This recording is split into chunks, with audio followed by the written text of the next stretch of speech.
ce conflit en Ukraine a provoqué une prise de conscience dans toute une série de pays. Alors, tout d'abord, une prise de conscience d'un point de vue financier. Euh, Quand des pays comme l'Arabie Saoudite, l'Iran, etc., mais aussi d'autres, ont vu que les pays occidentaux, les États-Unis, les pays de l'Union européenne, euh, pouvaient geler Oui. les avoirs extérieurs d'une puissance, la Russie, de manière parfaitement illégale, Mm. puisque ce type de mesure ne devrait pouvoir s'appliquer qu'à partir d'une décision du Conseil de sécurité, ils ont commencé à s'inquiéter et à se dire, eh bien, ces sanctions, aujourd'hui, elles visent la Russie, Mais demain, c'est nous. demain, elles pourraient nous viser, nous, Mm. ou elles pourraient viser d'autres pays avec lesquels nous entretenons des flux commerciaux particulièrement importants. Ce ne sont pas simplement des sanctions financières, ce sont aussi des sanctions commerciales. Il faut que l'on constitue ou qu'on l'on se rapproche d'une organisation qui, justement, refuse cette logique des sanctions. Et c'est un point extrêmement important. Oui. Les BRICS n'ont pas pris parti pour la Russie dans le conflit entre l'Ukraine et la Russie. Euh, il y a un pays qui a à l'évidence des sympathies pour la Russie, c'est la Chine, ça se conçoit très bien. Le Brésil adopte une neutralité, mais qui est assez proche des positions russes. L'Inde, elle, ne veut pas prendre parti et dit surtout une chose. Quel que soit le problème entre la Russie et l'Ukraine, cela doit rester un problème entre la Russie et l'Ukraine. Et justement, la tentative des pays occidentaux, des pays de l'Union européenne, des États-Unis, à vouloir étendre cette question à l'ensemble du jeu international ne nous convient absolument pas. Mm. Et par exemple, l'Inde veut pouvoir continuer à commercer avec la Russie, un pays avec lequel des liens extrêmement forts, extrêmement puissants, la lient, et ça depuis pratiquement l'indépendance de l'Inde. Donc, on est aussi face à cette, si vous voulez, à cette idée, le fait que beaucoup de pays peuvent même considérer que si on regarde au fond, peut-être que c'est la Russie qui a tort dans le conflit Russie-Ukraine, mais fondamentalement, ce conflit Russie-Ukraine ne concerne que la Russie et l'Ukraine, et ils ne voient pas pourquoi ils seraient sommés par les États-Unis ou par les pays de l'Union européenne à prendre parti dans ce conflit. Oui, mais d'ailleurs, comme la grande majorité des pays, même si on élargit, on sort des BRICS, je crois qu'on est à 82% des pays dans le monde qui ont refusé de condamner la Russie. Oui, qui ont refusé d'appliquer les sanctions. Il y a Oui. un peu plus de pays qui l'ont condamné, mais qui ont fait en sorte que cette condamnation reste purement verbale. Et donc ça, c'est un point extrêmement important, parce que ça veut dire que aujourd'hui, les pays occidentaux, dans leur volonté à transformer un problème local en un problème mondial, vont se heurter, et de manière de plus en plus importante, évidemment aux BRICS, mais à l'ensemble des pays qui aujourd'hui se rapprochent des BRICS. Alors, on a vu ce qui se passait d'ailleurs en Afrique en ce moment, hein, sur la France notamment, qui est rejetée petit à petit de ses anciennes terres, on va dire, de puissance. Finalement, c'est un mouvement général de rejet de l'Occident. Alors, il y a plusieurs choses là-dedans. Il y a évidemment un rejet général de l'Occident, que ce soit des États-Unis, de la France en Afrique, rejet qui d'ailleurs datait de bien avant la guerre en Ukraine. Les premières manifestations dans lesquelles sont apparus des drapeaux pro-russes au Mali datent de 2018.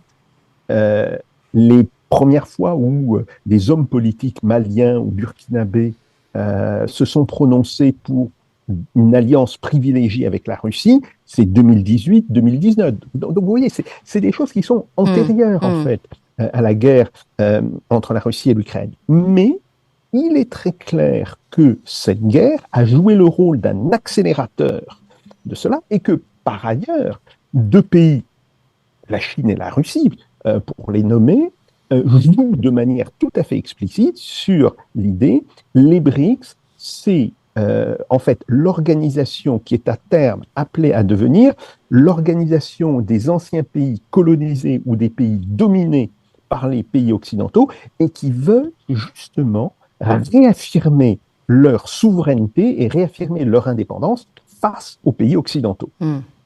Face à une nouvelle forme d'impérialisme peut-être aussi, qu'ils considèrent comme une nouvelle forme d'impérialisme. Oui, de ce qu'ils appellent une forme d'impérialisme. Mais vous voyez, c'est par exemple un point sur lequel un pays comme le Brésil, qui bien sûr a été une colonie occidentale, mais enfin qui ne l'est plus depuis le début du 19e siècle, hein, si vous voulez, ça date des guerres napoléoniennes, en fait, l'indépendance du Brésil, mais qui a été pendant très longtemps sous une domination d'abord britannique, puis après américaine, une forme d'influence extrêmement forte sur la vie politique intérieure, par exemple, du Brésil, eh bien, que le Brésil dise, voilà, nous faisons partie des pays du Sud. On comprend bien que le terme Sud est moins géographique qu'il est géopolitique, en réalité. Et donc, nous voulons réaffirmer notre capacité d'indépendance et de souveraineté face aux pays du Nord. Alors, le premier pays en termes de production de pétrole, ça reste les États-Unis, si vous voulez. C'est un point important. Il y a toute une série de pays qui sont de gros producteurs, mais qui ne sont pas nécessairement de gros exportateurs. Bon. Alors, après, c'est vrai que le marché du pétrole, le marché international du pétrole, va être dominé par les pays des BRICS.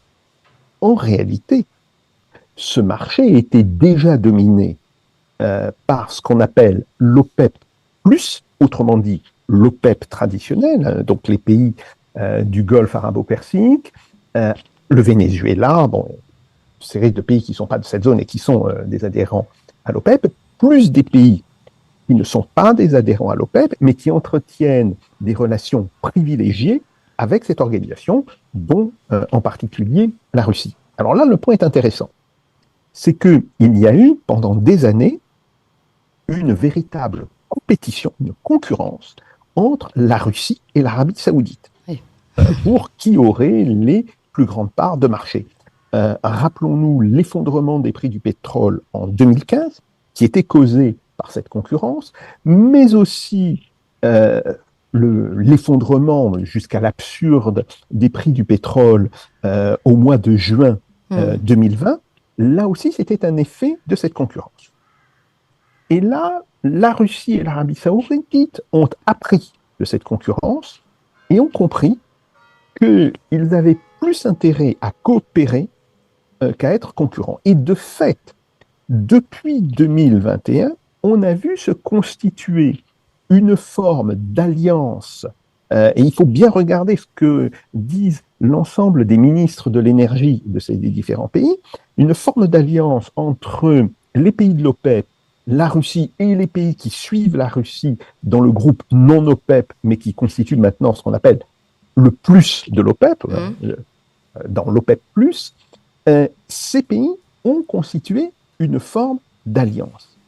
Et on l'a vu l'année dernière, quand, au mois de juin 2022, le président Biden a demandé au prince Ben Salman d'augmenter fortement la production de l'Arabie saoudite. Il pensait que l'Arabie saoudite jouerait le jeu qu'elle avait joué en 2015 et qu'elle avait encore joué d'une certaine manière en 2020 et provoquerait un effondrement du marché.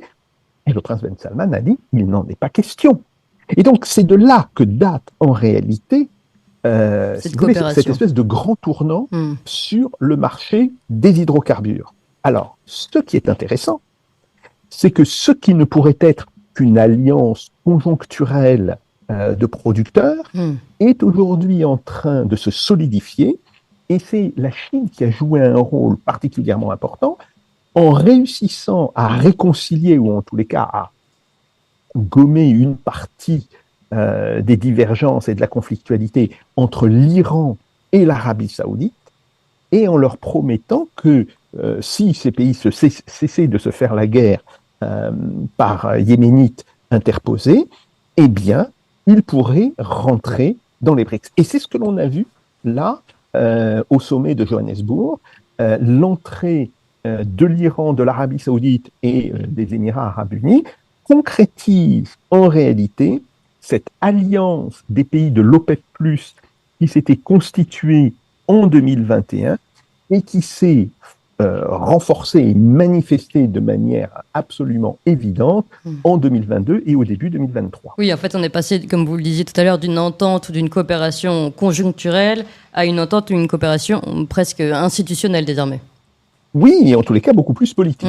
Alors, même s'il y aura toujours des problèmes, par exemple, l'Iran voudrait augmenter sa production, ce qui évidemment obligerait l'Arabie saoudite et la Russie à faire de nouvelles coupes dans leur propre production. Bon, il y aura nécessairement des problèmes, mais désormais, il y a un cadre, il y a même deux cadres, il y a le cadre traditionnel de l'OPEP, mais il y a après le cadre des BRICS, dans lequel ces pays pourront discuter de ce genre de questions, et ça, c'est une différence absolument fondamentale. Alors, sur la question de la dédollarisation, là encore, c'est quelque chose qui a commencé bien avant 2022.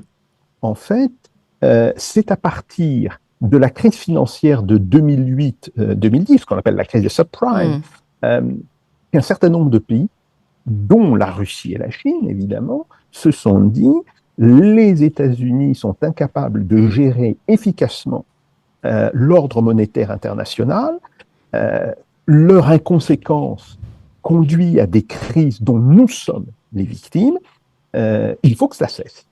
Et donc, ces pays ont commencé à discuter à ce moment-là, en fait, les premières discussions gouvernementales datent de 2012-2013, mais elles avaient été précédées par des discussions d'experts dès 2011-2012. Ils ont commencé à discuter à ce moment-là de moyens pour réduire la part du dollar dans les usages internationaux de cette monnaie. Et ces usages internationaux, il y en a trois. Il y a d'abord l'usage comme monnaie de réserve pour les banques centrales. Et là, on voit effectivement que la part du dollar diminue lentement, mais sûrement, avec la part de l'euro. L'euro aussi voit sa part diminuer. Et aujourd'hui, ce sont ce qu'on appelle le groupe des petites monnaies. Alors, c'est quoi les petites monnaies? C'est la livre sterling, c'est le franc suisse, c'est le yen japonais, c'est un petit peu le yuan, mais comme il reste modérément convertible, il ne peut pas avoir un rôle très grand. C'est le dollar singapourien, le dollar canadien, etc. Bon.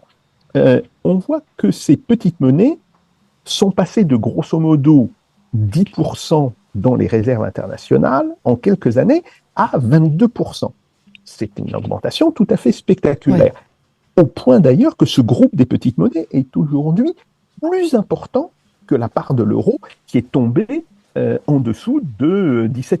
Donc ça, c'est un premier. Après, nous avons le scénario monétaire pour les transactions financières. Et là, ce que l'on voit aussi, c'est que la part du dollar est en train de descendre, mais elle avait... Alors là, vous pouvez peut-être nous rappeler, parce que pour nous, on va dire, auditeurs non avertis, on se dirait que le dollar est très important dans cette, oui, ce segment-là. Toujours important. Il reste toujours Mais à important. quelle hauteur? Mais voilà, le dollar qui représentait à peu de choses près 85% ou 90% des transactions financières, c'est-à-dire que les titres financiers étaient libellés en dollars, dans le monde. Les investissements étaient libellés en dollars. Eh bien, aujourd'hui, il doit être autour de 66%, peut-être même moins. Alors, ça reste important, mais quelle est la seconde monnaie? C'est le yuan. Le yuan, oui. Et le yuan est monté en puissance très rapidement parce que la Chine a réussi à imposer l'émission de titres en yuan comme un moyen finalement assez utile de se prémunir contre les grandes fluctuations du dollar. Et là, on voit que l'euro n'a absolument pas réussi à percer d'un point de vue financier. Donc déjà, sur la question financière, on voit le phénomène de la domination quasiment exclusive du dollar être battu en brèche. Troisième question, les transactions de biens et services, les importations, les exportations, bon, etc. Là encore, on voit que la part du dollar diminue. Alors, avec toujours ce problème, vous pouvez calculer la part du dollar sur l'ensemble des transactions ou uniquement sur les transactions couvertes par le système SWIFT. Oui. Mais voilà, la Russie ne fait plus partie de SWIFT depuis un an. Et donc, il y a toute une série de transactions qui passent désormais soit par le système chinois, soit par le système russe qui remplace SWIFT. Donc, ça veut dire que si on regarde l'ensemble des transactions commerciales internationales, eh bien, on voit que la part du dollar est en train de diminuer rapidement. L'euro, lui, s'effondre littéralement. Et qu'est-ce qui est en train de monter? Eh bien, ce sont les autres monnaies, le commerce en yuan, le commerce en roupie. La roupie indienne est devenue un instrument de commerce international important. Et enfin, le rouble, le yen japonais. Bref, il y a une forme de renationalisation du commerce international par divers pays. Donc tout ceci nous montre un cadre où on voit que le rôle du dollar depuis les années 2012-2014 n'est plus celui qu'il pouvait avoir depuis les années 70 ou même depuis les années 1990, même si le dollar reste un outil important au niveau financier ou au niveau commercial international. Après, la question qui est posée aujourd'hui, et c'est le président Lula qui l'a dit très explicitement, c'est que les pays des BRICS et les pays qui sont entrés dans les BRICS et les pays alliés aux BRICS voudraient pouvoir commercer dans une unité de compte autre que le dollar. Sauf que la création d'une unité de compte, c'est un problème complexe, ça va prendre du temps, et donc là, on est plutôt sur une temporalité de 3 à 5 ans. Ah non, mais c'est très peu, 3 à 5 ans. Changent réellement.